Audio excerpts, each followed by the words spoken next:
Scientist ने ऐसे जीव बना डाले आपको विश्वास नहीं होगा। साइंस का हमारी लाइफ में काफी इंपॉर्टेंट रोल है। जैसे जैसे साइंस डेवलप कर रहा है, हमारी जिंदगी आसान होती जा रही है। मुश्किल से मुश्किल कंस्ट्रक्शन के काम हो या फिर गंभीर बीमारियों का इलाज हो, साइंटिस्ट अपनी मेहनत से हर काम को आसान बना रहे हैं। काम को आसान बनाने के साथ ही साइंटिस्ट के कई कामों ने लोगों को हैरान भी किया है।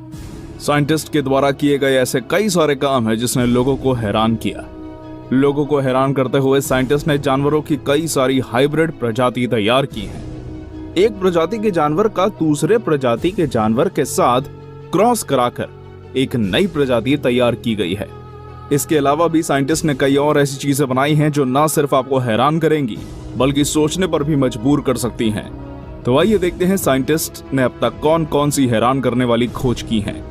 वीडियो आगे देखने से पहले चैनल को सब्सक्राइब करें और साथ ही बेल आइकन को भी जरूर दबाएं ताकि आपको इस तरह की और भी इंटरेस्टिंग वीडियोस लगातार मिलती रहे।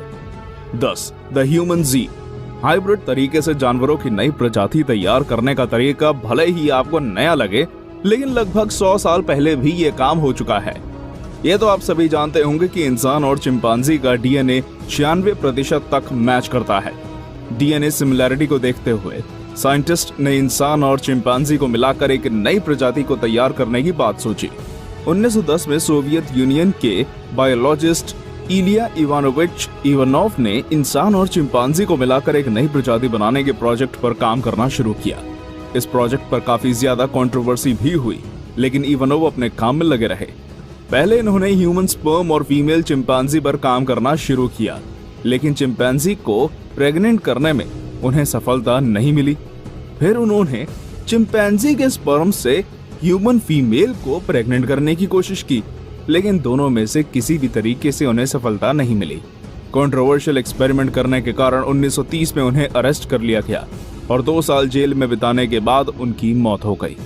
2018 में गॉर्डन गैलप ने एक दावा किया था। दावे के अनुसार 1920 में फ्लोरिडा में लैब में ह्यूमन स्पर्म से फीमेल चिंपांजी को प्रेग्नेंट कराया गया और चिंपांजी ने बच्चे को जन्म भी दिया था, लेकिन बच्चे के जन्म के थोड़े ही समय बाद साइंटिस्ट ने उसे मार दिया। बच्चे को देख साइंटिस्ट घबरा गए और खतरे को भांपते हुए साइंटिस्ट ने बच्चे की जान लेने में ही भलाई समझी। 1967 में चीन में भी चिंपांजी और ह्यूमन स्पर्म से एक नई नस्ल को तैयार करने की कोशिश हुई थी।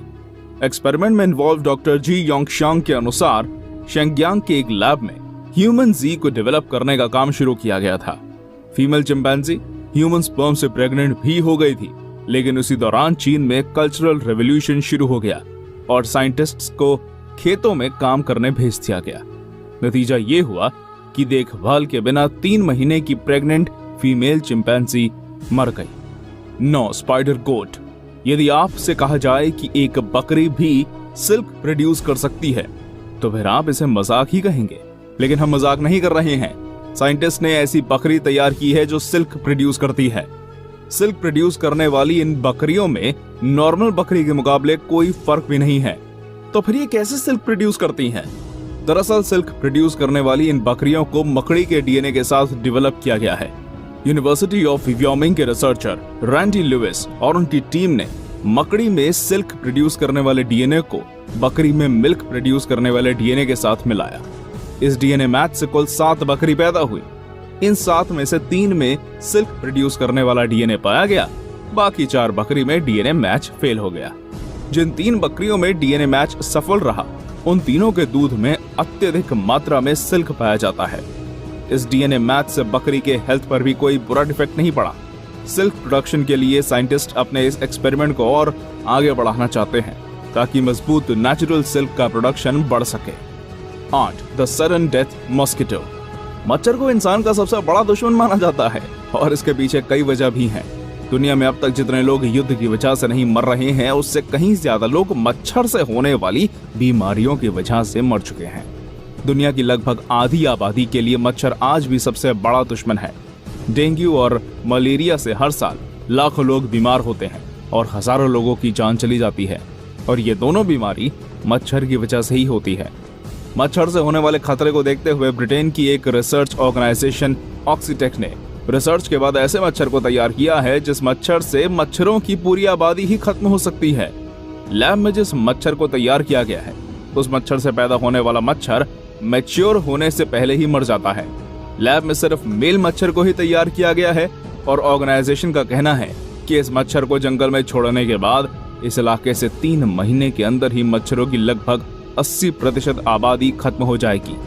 इस मच्छर से जो भी मच्छर पैदा होगा वो मच्छर मैच्योर होने से पहले ही मर जाएगा।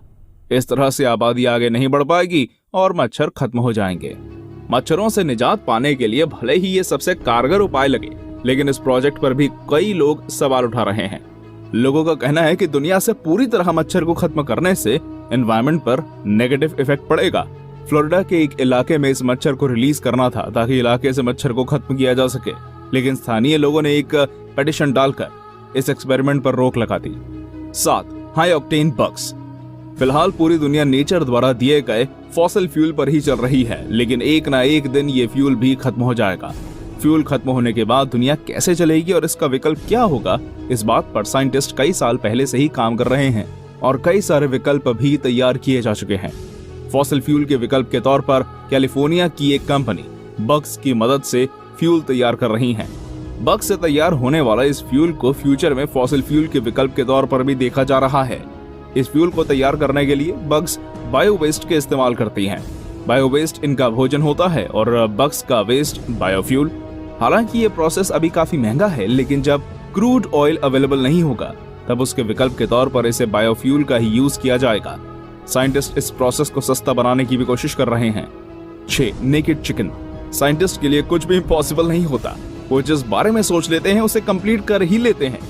वैसे तो मुर्गियों में पंख उसकी प्रोटेक्शन के लिए होता है, लेकिन जब इसे खाने के लिए काटा जाता है तब पंख निकालने के लिए मेहनत और काफी ज्यादा पानी की आवश्यकता होती है। इस परेशानी से निजात पाने के लिए साइंटिस्ट ने बिना पंख वाले चिकन को ही डेवलप कर लिया है। जी हाँ, इस चिकन का स्किन पूरी तरह फेदरलेस है। इस फेदरलेस चिकन को नेकेड चिकन नाम दिया गया है। इजराइल के साइंटिस्ट एविगडोर काहनेर और उनकी टीम ने नेचुरल ब्रीडिंग मेथड से इस चिकन को डेवलप किया है। चिकन में फेदर डेवलपमेंट के लिए रिस्पॉन्सिबल जीन को ब्लॉक किया गया, जिससे फेदरलेस चिकन का डेवलपमेंट हुआ। नेकेड चिकन का ग्रोथ नॉर्मल चिकन के मुकाबले तेजी से होता है और गर्मी में भी कोई स्पेशल देखभाल की आवश्यकता नहीं होती, लेकिन सर्दी इन मुर्गियों के लिए जानलेवा साबित हो सकती है। 5. Double muscles pigs. जैसे जैसे दुनिया की आबादी बढ़ती जा रही है, दुनिया में नॉनवेज खाने वाले लोगों की संख्या भी लगातार बढ़ रही है। खाने वालों की संख्या तो लगातार बढ़ ही रही है, लेकिन प्रोडक्शन बढ़ता नजर नहीं आ रहा। इसी को देखते हुए साइंटिस्ट ने नॉर्मल से दुगने आकार के पिग्स को डेवलप करना शुरू किया। इस एक्सपेरिमेंट के तहत नॉर्मल पिग के शरीर में मसल्स को बढ़ाया गया ताकि मीट सप्लाई में कोई कमी नहीं हो। शरीर में मसल्स ग्रोथ के लिए रिस्पॉन्सिबल जीन मायोस्टैटिन जीन में फेरबदल किया गया ताकि मसल्स का डेवलपमेंट नहीं रुके।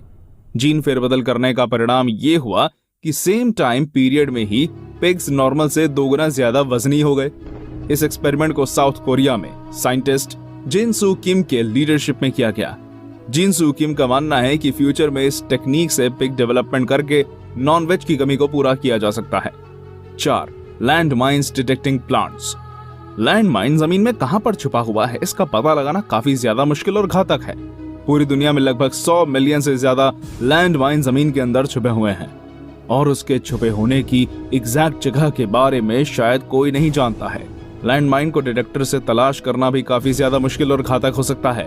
लैंड माइन को ढूंढने में आने वाली परेशानियों को देखते हुए डेनिश कंपनी एरासा बायोडिटेक्शन ने एक ऐसे पौधे को डेवलप किया जिससे लैंडमाइन का पता लगाया जा सकता है।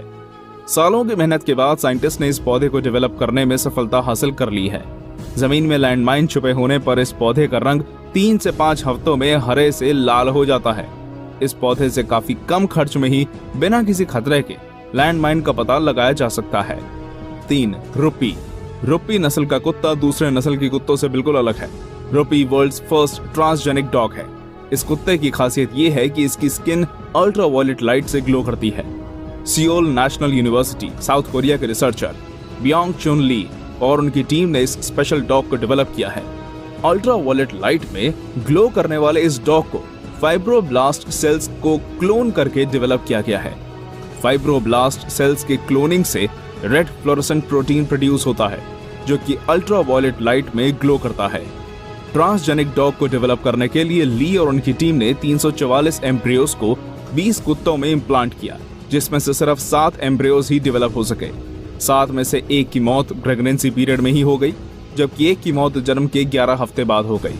बचे हुए 5 ट्रांसजेनिक डॉग अभी भी जीवित हैं और पूरी तरह डेवलप हो चुके हैं। 2. The वैकेंटी mouse. 1996 में साइंटिस्ट की एक टीम ने एक चूहे के अंदर ह्यूमन ईयर को डेवलप करने में सफलता हासिल की थी। कान के कॉम्प्लिकेटेड स्ट्रक्चर के कारण इसे लैब में डेवलप करना काफी मुश्किल काम था।